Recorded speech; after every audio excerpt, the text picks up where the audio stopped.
Taft here with Skip Bayless, Shannon Sharp. Good morning. Hi, Jenny. Good morning. Had that thing. You're not exactly Odell going to the Met. You know, I'm just You're just going all gray today. Yeah, all Is that gray. all you got? That's Is right. gray? It's a gray day here. Well, I don't well, know. you wouldn't let me off so I could go to the Met. I had a nice outfit already prepared. Did you? Prepped. Yep. Kilt?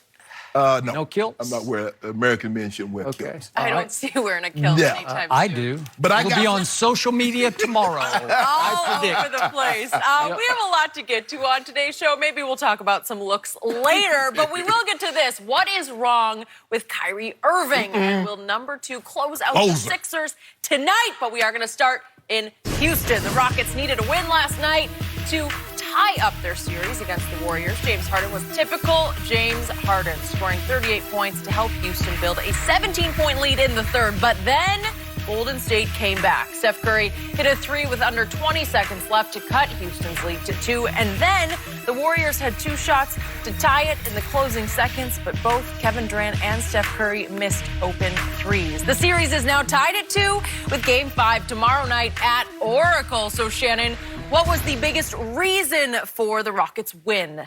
Well, look, I said that this series, Skip, I thought that James Harden and Kevin Durant would play to a push. And if you look at their scoring averages, they're basically playing to a push. But the main reason the Rockets won this game is that their supporting cast is outplaying the Warriors. Skip, the Warriors, their bench used to be a strength. It's a liability now. They've become unplayable. If you look at Kevin Durant is averaging about 43 minutes, 45 minutes a game, Skip, in the first 4 games. I think Clay is about 41. I think Steph is about 39 and a half. And they're not easy minutes because James Harden and that supporting cast makes it very, very difficult on you. The thing was, okay, if KD and James Harden plays to a push, what can the Rockets supporting cast do to offset Steph and Clay? Well, Tuck, CP3, and Eric Gordon, they're winning that battle. And Austin Rivers didn't play in Game 1, Skip. He's come in and given them valuable minutes and production in the time that he's played.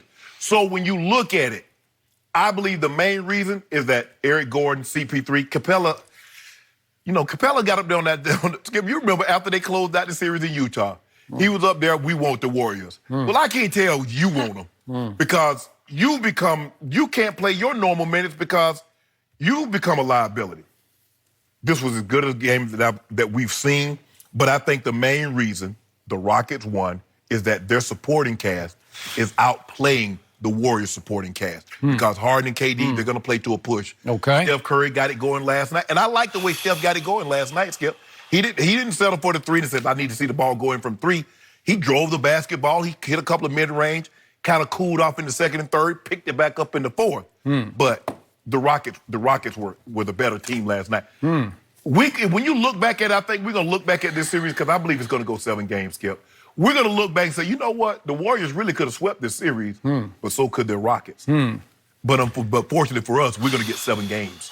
Okay. You made some fair points, but once again, I got to get my TV fixed. I saw a completely different game than you saw. I saw what might have been the weirdest, crucial NBA playoff game I have ever watched, and it was scintillating from start to finish, sometimes for all the wrong reasons. It was wildly entertaining because it was highly physical. It bordered on a football of a basketball game, and it was a throwback, a flashback to me to 1990s sort of New York Knicks Pat Riley basketball, because in the end, the Rockets just wanted that game a little worse than Golden State did, and the Rockets basically punched Golden State in the mouth until late in the game. But the main reason the Rockets were able to win the game, crucial turning point game of this series, was they built a 17-point lead with 7:52 left in the third quarter. Then, Mr. Sharp, what happened from that point on? Nothing good for the Houston Rockets. The home team happened from that point on because they got outscored 48-35, mid-third all the way home, 48-35. I wanted to say that it was the best playoff game I've ever seen James Harden play, but then I actually tweeted this at the end, but in the fourth quarter, James Harden at home, crucial Game 4. Houston shot 8 for 26 in the fourth quarter. James Harden went 3 for 11 and 0 for 6 from the three-point line. You love that? I don't. Houston scored 19 total points in the fourth quarter. You love that? I don't. That's 76 total points if you went times 4 for a whole game. That's not exactly Houston Rockets basketball. But so you're just going to disregard the 36 that they got in the second and the 32 they got in the third. Would you please let me finish? I'm on a roll here. Would you believe that the last field goal the Houston Rockets scored in the basketball game came with 2:31 left in the fourth quarter? So Chris Paul hits a little running floater from 12 feet. Mm-hmm. That's it. That's the last field goal they score. That put them up 9 points, you'd think, with 2:31 up 9. But no, it got real dicey down the stretch. So the next point that Houston scored after the Chris Paul field goal at 2:31 was a James Harden free throw that he made with 11 seconds left that put them up 3. Mm-hmm. What happened to the next free throw? That happened. Oh, really? Yes. Not James Harden? Well, how many times have we seen that before? And it horrified me to see it because I thought maybe he's beaten that. Maybe he's outgrown that. Maybe he's finally transcended his reputation of playoff past. So you mean to tell me LeBron James is not the only great superstar? Okay, but we're talking about James Harden because he's not LeBron James and he's never been LeBron James in the postseason. So he missed. And then the next point that Houston scored in the last 2:31 of the game came from Chris Paul, who gagged his first free throw that could have been the clincher with 2 seconds left, right? Yeah. But then to his credit, he stepped back up and he calmly made the second free throw, which made it a 4-point game, and that was the closing crescendo. So what was such an awful finish was also a great win for the Houston Rockets because we do have a series now. And the irony of everything I just said is I still like Houston to win this series. You still have Golden State in 7, right? Warriors, yes. I still have Houston because I think they should have won game 1. I still think they got robbed, and I still think Golden State is vulnerable at home. There's still something wrong with these Golden State Warriors, and it revolves around Kevin Durant with 1 foot out the door. They have lost their identity. They have lost their flow. They have lost their chemistry. They have lost their unity. The ball doesn't move anymore. Steve Kerr talked about it after the game. We're not in rhythm anymore, and it's because there's a clash, a quiet clash going on between Kevin Durant, if you look at the shots he took, 25, and Steph took 22. 22. Steph took 25. Right. It's the other way around last night. Yes. So last night, Steph is saying, you know what? It's still my team. It's still my town. And all the focus right now is on Kevin Durant. Is he gone? Everybody believes he's gone, probably to the New York Knicks.